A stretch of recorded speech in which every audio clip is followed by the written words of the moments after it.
স্বাগতম আরেকটি নতুন ভিডিওতে। আজকের ভিডিওতে আমরা পদার্থবিজ্ঞান প্রথম পত্র ভেক্টর অধ্যায়ের সৃজনশীল প্রশ্ন সিলেট বোর্ড 2024 সমাধান করব। প্রশ্ন সমাধান পর্বে যাওয়ার আগে একটা গুরুত্বপূর্ণ বিষয়, যারা এখনো আমাদের চ্যানেলটি সাবস্ক্রাইব করো নাই তারা অবশ্যই আমাদের h.s.c অর্থাৎ HSC সায়েন্স কেয়ার চ্যানেলটি সাবস্ক্রাইব করে রাখবে। আর আমাদের এই একই নামে ফেসবুক পেজ আছে, চাইলে ফলো দিয়ে রাখতে পারো। এবং আমাদের এই ইউটিউব চ্যানেলে তোমার ভেক্টরের প্রিভিয়াস প্রশ্ন সমাধানের একটা প্লেলিস্ট আছে, তোমরা চাইলে ওইখানে সকল বোর্ডের তোমার সমাধানগুলো দেওয়া আছে, ওইখানে গিয়ে বাকিগুলো দেখে আসতে পারো। যাই হোক, আমরা আমাদের প্রশ্ন সলভে চলে যাই। দেখো, আমি এখানে প্রশ্নটা লিখে রাখছি। এখানে উদ্দীপকটা হচ্ছে একটা ভেক্টর দেওয়া আছে। এখানে সিলেট বোর্ড 2024-এর যে উদ্দীপকটা, সেটা খুবই ছোট একটা উদ্দীপক। এখানে একটা ভেক্টর দেওয়া আছে, P vector is equal to 9xy square plus 5z into I cap. Then হচ্ছে দেখো দেওয়া আছে কি 4y square plus 2xz into J cap plus 3x cube plus 2y into K cap. এই হচ্ছে একটা ভেক্টর দেওয়া আছে, আর কিছু দেওয়া নেই। এখন এখানে বলছে অবস্থান ভেক্টর কাকে বলে। এই প্রশ্নটা অনেকবার আমরা করছি, বিকজ আমাদের 24 সালে কিন্তু অবস্থান ভেক্টরের এই ডেফিনেশনটা অনেক আসছে। তো যাই হোক, আমরা আমাদের প্রশ্নে চলে যাই, উত্তরে চলে যাই। তো দেখো, এটা হচ্ছে ক নাম্বার। আমাদের বলছে অবস্থান ভেক্টর কাকে বলা হয়। আমরা জানি যে যে ভেক্টরের সাহায্যে, মানে প্রসঙ্গ কাঠামোর মূল বিন্দুর সাপেক্ষে যে ভেক্টরের সাহায্যে কোনো বিন্দুর অবস্থান নির্ণয় করা হয়। ঠিক আছে, লাইক এরকম যে আমি একটু বেসিকটা আলোচনা করে নেই। দেখো, যে বেসিকটা অনেকটা এরকম, যেমন ধরো যে আমার একটা কি আছে, এরকম প্রসঙ্গ কাঠামো আছে, এক্স অক্ষ, ওয়াই অক্ষ, এটা হচ্ছে এক্স অক্ষ, এটা হচ্ছে ওয়াই অক্ষ, এটা এবং এটা হচ্ছে জেড অক্ষ। তো এই যে প্রসঙ্গ কাঠামোর মূল বিন্দুর সাপেক্ষে ধরো এখানে একটা বিন্দু আছে। তো এই মূল বিন্দুর সাপেক্ষে এই যে বিন্দু, এই বিন্দুটার ভেক্টর, অর্থাৎ এই যে মূল বিন্দুর সাপেক্ষে এই বিন্দুটার যে ভেক্টর, ধরো এই বিন্দুটার ভেক্টর আমি ধরলাম যে এ ভেক্টর ইকুয়াল টু, আমি ধরলাম ধরো 2i ক্যাপ প্লাস ধরো J cap minus K cap for example. তাহলে এই যে মূল বিন্দুর সাপেক্ষে এই বিন্দুর অবস্থান একটা ভেক্টর নির্ণয় করা হলো, এটাই হচ্ছে আমার কি অবস্থান ভেক্টর। আশা করি বুঝতে পারছো। তো আমরা তাহলে ডেফিনেশনটা লিখে ফেলি। তাহলে আমরা লিখবো যে প্রসঙ্গ কাঠামোর প্রসঙ্গ কাঠামোর কাঠামোর মূল বিন্দুর সাপেক্ষে, মূল বিন্দুর সাপেক্ষে যে ভেক্টরের সাহায্যে, যে ভেক্টরের সাহায্যে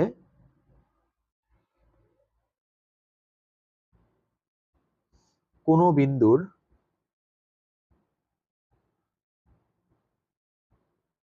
অবস্থান নির্ণয় করা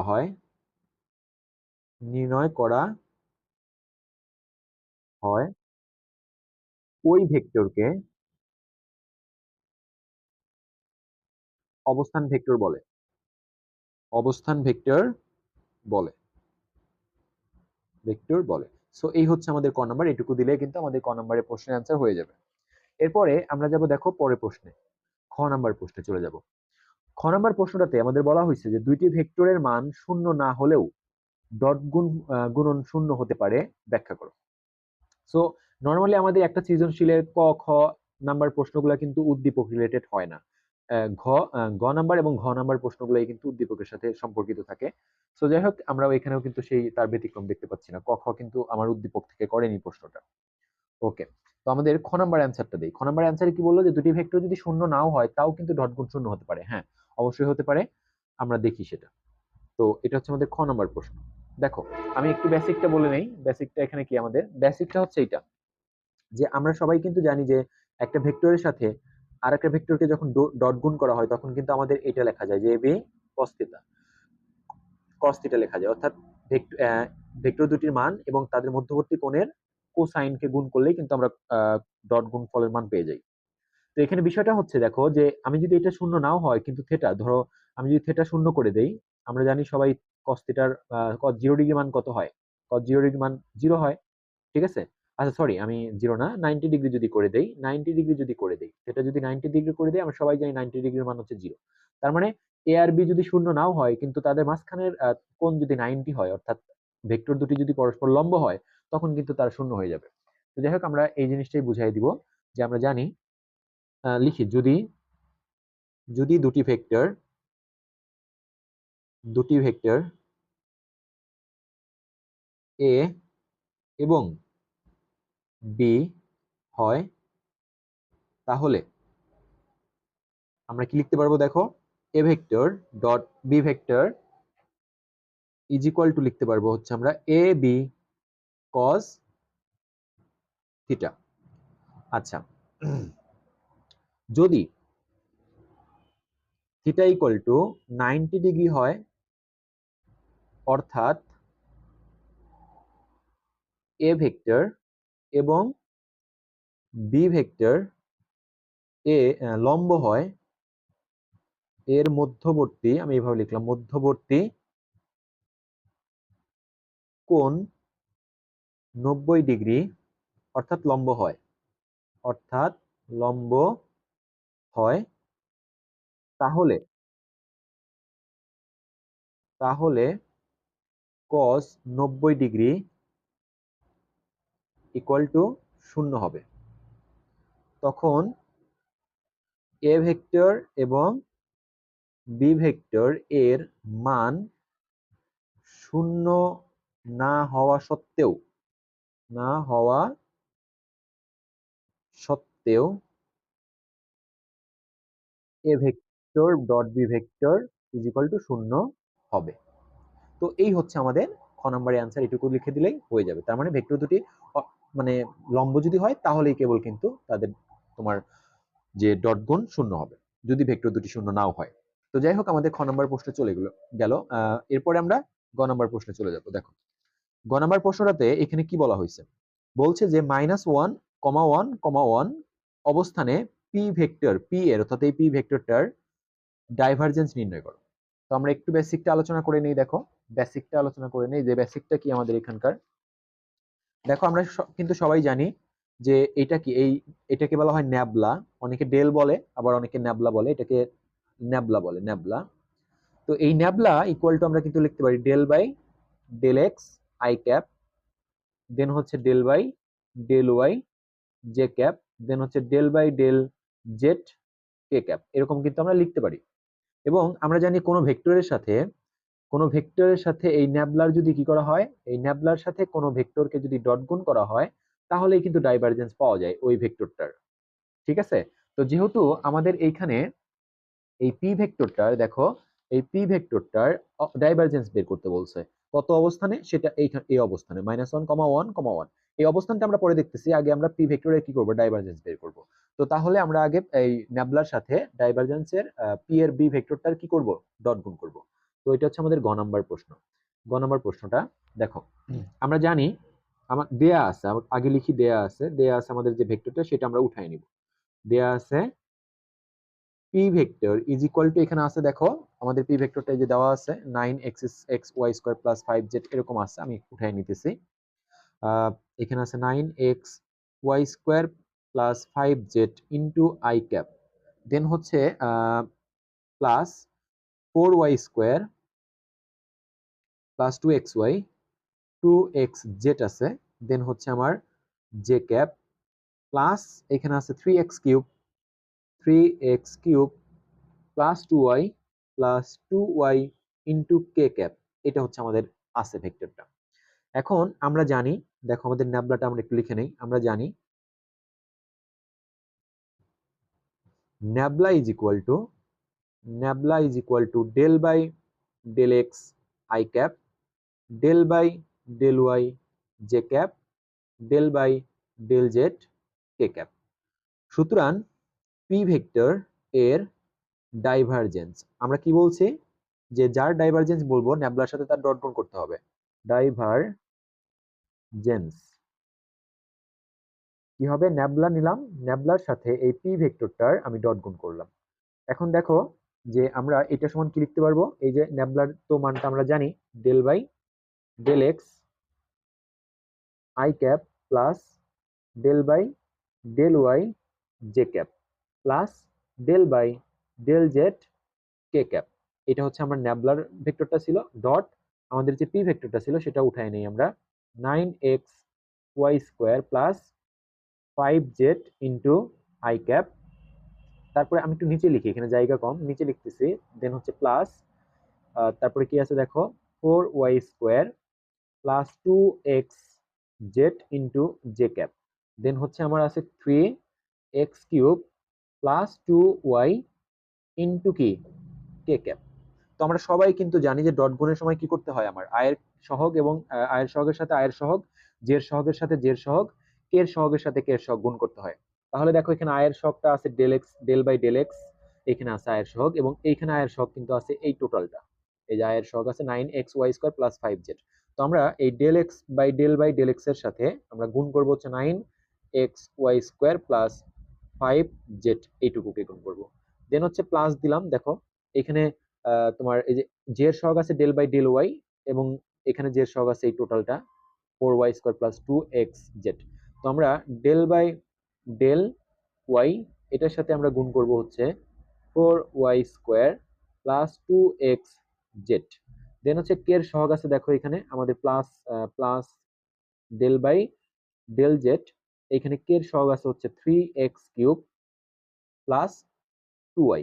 এইটা আমরা কিন্তু আই জে কে দেইনি, বিকজ শুধু সহগটা গুণ করব। এখন এখানে আমরা ব্যবকলন করব। আমরা এটা জানি যে এটা ডেল বাই ডেল এক্স মানে পার্শিয়াল ব্যবকলন বোঝায়, আংশিক ব্যবকলন মানে আমি যার সাপেক্ষে করব, যার সাপেক্ষে ব্যবকলনটা করতেছি শুধু ওই চলকটাকে ব্যবকলন করব, বাকিগুলাকে করব না। তো যেমন এখানে এখানে দেখো আমি এটা এই এক্স এর সাপেক্ষে এই টার্মটা যে 9xy² কে যদি আমি ব্যবকলন করি, এখানে কিন্তু শুধু আমি এক্সটাকে করব। এক্সটাকে করলে দেখো আমরা সবাই জানি যে এক্স এর সাপেক্ষে এক্স কে ব্যবকলন করলে হয় 1 1 হয়। এই যে এক্স এর সাপেক্ষে শুধু এক্স কে করব, এক্স এর যে চলকটা থাকবে তাকে করব, করলে 1 হবে, আর শুধু তাহলে এখানে বাকি 1, যে রেজাল্টটা আসলো এক্স এর সাপেক্ষে এক্স কে করে 1 আসলো, আর বাকি এখানে কি আছে 9y², ওই 1 দিয়ে বাকিটুকুকে গুণ করলে 9y² থাকবে। এবং এখানে দেখো এই প্লাস দিলাম, আমি প্লাস দেওয়ার পরে দেখো এটাকে যদি করি, এই যে এখানে এক্স এর সাপেক্ষে আমি 5z কে করব, এটা শূন্য হবে, বিকজ আমি যার সাপেক্ষে করতেছি সেই চলকটা এখানে নাই। আংশিক ব্যবকলনের ক্ষেত্রে কিন্তু যে চলকের সাপেক্ষে করা হয় সেই চলকটা যদি না থাকে তাহলে এটা শূন্য হয়ে যায়। ঠিক আছে, শূন্য হয়ে গেল। ওকে, তাহলে এটা এখানে এটাই আসলো। এরপরে দেখো আমাদের এইটাকে যেহেতু আমরা ওয়াই এর সাপেক্ষে করব, তাহলে এখানে ওয়াই আছে, তাহলে এখানে কি হবে প্লাস 8, এই যে ওয়াই এর সাপেক্ষে y² কে করলে হবে 2y, আর 2y আর এই 4 গুণ করলে হবে 8y। দেন হচ্ছে আমার এখানে তার মানে 0, এখানে যেহেতু আমার ওয়াই নাই, 2xz এর মধ্যে ওয়াই নাই। তারপরে দেখো এখানে জেড এর সাপেক্ষে করলে এখানে জেড নাই, এখানেও জেড নাই, তার মানে টোটালটাই 0। এখন আমাদের তাহলে কত আসবে অ্যান্সারটা, আমাদের এখানে দেখো 9y², আমাদের অ্যান্সারটা আসবে 9y²। এখানে দেখো সব সব যদি আমি ক্যালকুলেশন করি, এখানে 9y² থাকতেছে প্লাস 8y এটা থাকতেছে। এটা হচ্ছে আমাদের ডাইভারজেন্স ভেক্টরটা, মানে ডাইভারজেন্স করার পর এটা আসলো। আর ডাইভারজেন্স করার পরে কিন্তু একটা ভেক্টরের আমরা কি করছি, এখানে পি ভেক্টরের ডাইভারজেন্স বের করতেছি। ডাইভারজেন্স করার পরে যেটা আসবে সেটা কিন্তু একটা স্কেলার হবে, দেখো স্কেলার হয়ে গেছে। এখন আমাদের যে বিন্দুটা আছে, দেখো আমাদের বিন্দুটা আছে কত, আমাদের যে বিন্দুটা আছে সেটা হচ্ছে কি -1,1,1 বিন্দুতে ডাইভারজেন্স, ডাইভারজেন্স। তো আমরা ডাইভারজেন্স যদি বসে এখানে ওয়াই, দেখো ওয়াই এটা হচ্ছে এক্স এর মান, এটা ওয়াই এর মান, এটা জেড এর মান, তো এখানে তো এক্স নাই জেডও নাই, জাস্ট ওয়াই এর মানটা বসাই দিব।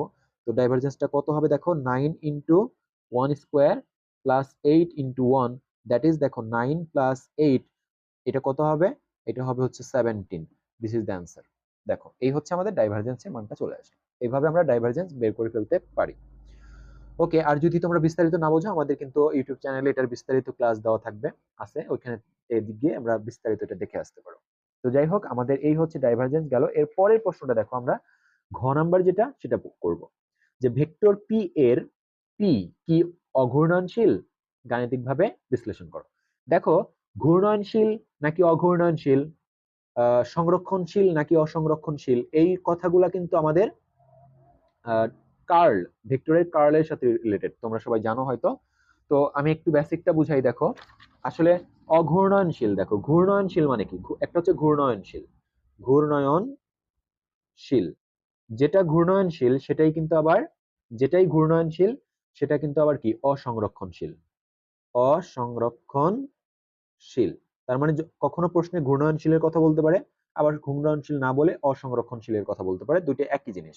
আরেকটা হচ্ছে অঘূর্ণয়নশীল, অঘূর্ণয়নশীল বা এটাকে বলা হয় সংরক্ষণশীল। সংরক্ষণশীল বলা হয়।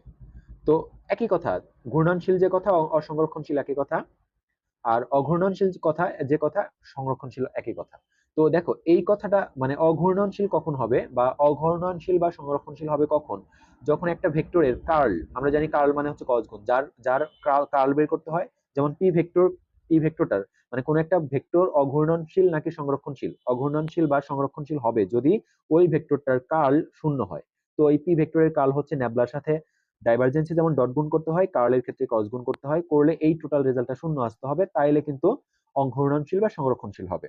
আর যদি শূন্য না আসে, সেই ক্ষেত্রে কিন্তু আমাদের অর্থাৎ এই ন্যাবলার সাথে আমার পি ভেক্টরটার ক্রস গুণ করার পরে যদি শূন্য নট ইকুয়াল জিরো আসে, তখন কিন্তু এটা সংরক্ষণশীল ঘূর্ণনশীল হবে বা অসংরক্ষণশীল হবে। তো আমাদের কিন্তু প্রশ্নে অঘূর্ণনশীলের কথা বলছে, প্রশ্নে কিন্তু দেখো অঘূর্ণনশীল বলছে মানে সংরক্ষণশীল। তো অঘূর্ণনশীল বা সংরক্ষণশীল তখনই হবে যখন পি এর কার্ল যেটা অর্থাৎ পি এর সাথে ন্যাবলার ক্রস গুণ করে এই টোটাল রেজাল্টটা জিরো আসতে হবে। জিরো যদি না আসে তাহলে কিন্তু অঘূর্ণনশীল বা সংরক্ষণশীল হবে না। তো আমরা এই প্রশ্নটা এখন সলভ করি। দেখো, তো আমরা এই প্রশ্নটা এখন সলভ করে ফেলি, আমাদের ঘ নাম্বার প্রশ্নটা, আমরা সলভ করে ফেলি একটু। তো প্রথমে আমাদের ওই যে পি ভেক্টরটা মানে দেয়া আছে, লিখে ফেলি, দেয়া আছে আমি একবার লিখছি, দরকার নাই, এখন সরাসরি আমরা ন্যাবলার সাথে পি ভেক্টরটার ক্রস গুণ করে ফেলি। দেখো ন্যাবলা ক্রস পি ভেক্টর, অবশ্যই ন্যাবলাটাকে আগে রাখতে হবে কিন্তু, তারপরে হচ্ছে পি ভেক্টরটা রাখবা, উলট পালট করা যাবে না, তাহলে কিন্তু হবে না, ঠিক আছে।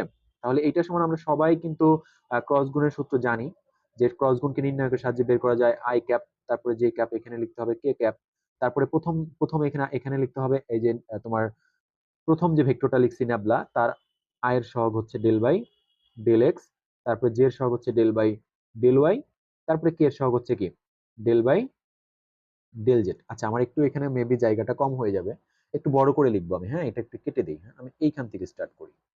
দেখো ঘ নাম্বারটা এইখানে একটু স্টার্ট করে ফেলি।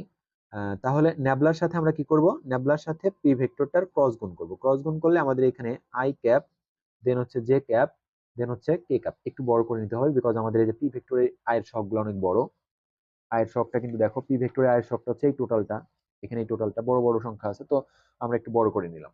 এখানে হচ্ছে দেখো ন্যাবলা ভেক্টর যেটা, সেটার আয়ের শখ হচ্ছে ডেল বাই ডেল এক্স, ওকে, তারপরে ডেল বাই ডেল ওয়াই, তারপরে হচ্ছে কি ডেল বাই ডেল জেড। তো এইখানে দেখো পি ভেক্টরের আয়ের শখ কত আছে আমার, 9x y² Z, 9x y² plus হচ্ছে 5 জেড, এটা হচ্ছে আয়ের শখ। তারপরে জেড শখ আছে হচ্ছে 4y² প্লাস হচ্ছে কি 2x Z plus 2x Z, দেন হচ্ছে জেটের সহগ আছে, কে এর সহগ আছে হচ্ছে 3x³ প্লাস 2y, এইটা হচ্ছে আমার আছে। তো যাই হোক এটাকে আমরা আমরা বিস্তার করে ফেলি। তো আই ক্যাপটা বাইরে নিলাম, আই ক্যাপটা বাইরে নেওয়ার পরে এই সারি বাদ দিব, এই কলাম বাদ দিব, দেওয়ার পরে কি থাকতেছে দেখো, আমি একটু সেকেন্ড ব্র্যাকেট ইউজ করি, এখানে ডেল বাই ডেল ওয়াই থাকতেছে, দেন হচ্ছে এটা দিয়ে এটারে গুণ করতে হবে 3x³ প্লাস 2y, দেন সূত্রের একটা মাইনাস, এটা দিয়ে এটারে গুণ করতে হবে del by del z into 4y² plus 2x z, এটা হচ্ছে আমার গেল। এখন আমি মাইনাস জে বাইরে নিব, জে ক্যাপটা বাইরে নিব, বাইরে নিলে আমাদের সেকেন্ড ব্র্যাকেট দিয়ে দেখো এবার এই সারিটা বাদ, এই কলামটা বাদ, এই সারিটা বাদ, তো থাকবে del by del x into আমার এইটা দিয়ে এটারে গুণ করতে হবে 3x³ প্লাস 2y, ওকে, তারপরে মাইনাস, তারপরে তোমার হচ্ছে যে এইটা দিয়ে এটারে গুণ করতে হবে, অর্থাৎ del by del z into 9xy² plus 5z, okay, তারপরে প্লাস কে বাইরে নিব, কে বাইরে নেওয়ার সময় নেওয়ার পরে আমরা এবার এটাকে বাদ দিব, দিলে এটা দিয়ে এটা গুণ করতে হবে del by del x into কি 4y² প্লাস 2xz, দেন হচ্ছে সূত্রের মাইনাস, দেন হচ্ছে এটা দিয়ে গুণ করব del y, del by del y into কি 9xy² প্লাস 5z। তো এখানে সেকেন্ড ব্র্যাকেট হবে, একটু বুঝে নিও, জায়গা কম। তাহলে এরপরে আমাদের দেখো এখন এই যে ওয়াই এর সাপেক্ষে আমি এটাকে করবো, এটা করলে কিন্তু জিরো হয়ে যাবে, এটা করলে জিরো, আর ওয়াই এর সাপেক্ষে এটা করলে হচ্ছে 2 হচ্ছে, আমি একেবারে লিখছি যেহেতু ওয়াই এর সাপেক্ষে এখানে এক্স ওয়াই নেই, তাহলে এটা 0 হয়ে যাবে। আর এখানে y এর সাপেক্ষে y কে করলে 2, 1 হয়, 1 দিয়ে 2 কে গুণ করলে 2 হয়। তার মানে এখানে হচ্ছে 2, 2 দেন মাইনাস এখানে হচ্ছে, সরি এখানে দাগ লেগে গেল। এখানে দেখো জেড নাই, তাহলে জেড এর সাপেক্ষে এটাকে করলে 0, আর এখানে জেড আছে, তাহলে কি থাকবে আমাদের, তোমার 2x টা থাকবে। জেড এর সাপেক্ষে জেড কে করলে 1 হয়, আর শুধু 2x, 1 দিয়ে 2x কে গুণ করলে, আমি কিন্তু আগেই বলছি যে আংশিক ব্যবকলনের ক্ষেত্রে শুধু যার সাপেক্ষে, যে চলকটা সাপেক্ষে করতেছো তা ওই চলকটাকেই করবা, করে যে রেজাল্টটা হবে সেই রেজাল্ট দিয়ে বাকি অংশকে গুণ করবা। তো এখানে 2x হবে, আর এই মাইনাস থাকার কারণে ওই মাইনাসটা কি হয়ে যাবে, প্লাসটা মাইনাস হয়ে যাবে, আর এখানে আই ক্যাপটা থেকে যাবে। ঠিক আছে? আচ্ছা, এরপরে দেখো আমি এই যে এখানে আসি, দেখো এক্স এর সাপেক্ষে এক্স কিউব কে করলে হবে 3x, x square, 3x square হবে, আর এই যে সামনে 3 আছে, তো টোটালি হবে হচ্ছে তোমার কি, তো মাইনাস জেড, মাইনাস তোমার হচ্ছে যে 9x হবে, এক্স স্কোয়ার হবে এখানে। আর এখানে কিন্তু এই যে ওয়াই, 2y আছে, এক্স নাই, তাহলে এটা 0। আর এখানে জেটের সাপেক্ষে এখানে জেড নাই, তাহলে হবে কত, -5, বিকজ এখানে +5 হওয়ার কথা, জেটের সাপেক্ষে জেড কে করলে 1, কিন্তু +5 থাকে, কিন্তু এই যে সামনে মাইনাসের কারণে মাইনাস হয়ে গেল, -5 ইন্টু যেটা আমি দিয়ে দিলাম, আগে দিলেও হবে পরে দিলেও হবে, কোনো প্রবলেম নাই। তারপরে দেখো এক্স এর সাপেক্ষে এখানে 0 হবে, এক্স নাই, এখানেও 2x, এখানে এক্স কে, এক্স এর সাপেক্ষে এক্স কে করলে হবে 1, আর এই যে 2z, তার মানে 1 ইন্টু 2z, তার মানে 2z-টাই থেকে যাবে। আচ্ছা, এখানে সরি, এখানে হচ্ছে আমার প্লাস, এখানে প্লাস, দেন হচ্ছে প্লাস, এখানে তাহলে কি থাকতেছে আমাদের, প্রথমে 2x থাকতেছে। তারপরে এখানে y এর সাপেক্ষে y স্কোয়ার কে করলে কত হবে, দেখো y স্কোয়ার করলে হবে 2y, আর 2y কে 9x দিয়ে গুণ করলে হবে হচ্ছে তোমার -18x y, 18x y। আর এখানে দেখো 5z, তো যে আমি তো y এর সাপেক্ষে করতেছি, তো z তো নাই, তার মানে 0, তার মানে আলটিমেটলি এটাই থাকবে, এখানে একটু কে। তো এটা কিন্তু আমাদের চলে আসতেছে। তো এটা কিন্তু 0 আসে নাই, দেখো 0 কিন্তু আসে নাই, যা নট ইকুয়াল টু কি, 0 আসে নাই কিন্তু, তার মানে লিখবো এখানে, যেহেতু যেহেতু যেহেতু তোমার nabla cross P vector is not equal to 0, সেহেতু আমার পি ভেক্টরটি, মানে পি ভেক্টরটি অঘূর্ণনশীল নয়, পি ভেক্টরটি অঘূর্ণয়নশীল, ঘূর্ণয়নশীল নয়। এইভাবে আমরা করে ফেললাম। সো এই হচ্ছে আমাদের আনসার। তো আশা করি বুঝতে পারছো। দেখা হবে আমাদের, আর যদি কোনো সমস্যা থাকে তাহলে আমাকে কমেন্টে জানাই দিও, আমি কমেন্টে তোমার ব্যাখ্যাটা দেওয়ার চেষ্টা করব। আর দেখা হচ্ছে পরবর্তী আরেকটা ভিডিওতে। সে পর্যন্ত সবাই ভালো থাকো। আল্লাহ হাফেজ।